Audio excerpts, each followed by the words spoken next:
அடுத்தது வந்து பம்பாய் திரைப்படம். இது அரவிந்தசாமி மற்றும் மனிஷா ஆகியோர் நடித்திருப்பார்கள். இந்த திரைப்படம் வந்து எப்படி என்று சொன்னா, ஒரு இந்துவுக்கும் முஸ்லீமுக்கும் இடையிலான ஒரு காதலை சொல்லுற திரைப்படமா இருந்திருக்கு.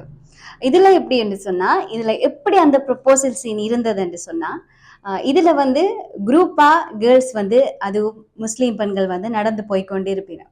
அதுல வந்து அரவிந்தசாமிக்கு யாரை தான் பார்க்கிறேன்னு தெரியாது. அப்ப பார்த்துட்டு போய் கொண்டு இருக்கும்போது அவங்க அந்த முகத்தை வரதாவை எடுத்து காட்டும் போது அவர் கண்டுருவார். அப்ப அந்த ரெட் கலர் பேக்கை வந்து அவர் நோட் பண்ணிடுவார். அதுக்கு பிறகு அந்த ரெட் கலர் பேக் தானே, அதனால அவர் அதையே ஃபாலோ பண்ணுவார். மனிஷாக்கு வந்து இது தெரியும். அப்ப அவ என்ன செய்வான்னு சொன்னா, பஸ்ல வந்து அந்த ரெட் கலர் பேக்கை தன் ஃப்ரெண்ட்ட மாத்தி கொடுத்துட்டு தான் அந்த ஒயிட் கலர் பேக்கை வந்து போட்டுட்டு போவா. நல்லா அடமழை பெய்யும் அந்த டைம். அப்ப அப்படி போய்கொண்டு இருக்கேக்குள்ள அவர் ரெட் கலர் பேக்கை தான் நோட் பண்ணி போய்கொண்டு இருப்பார் அரவிந்தசாமி.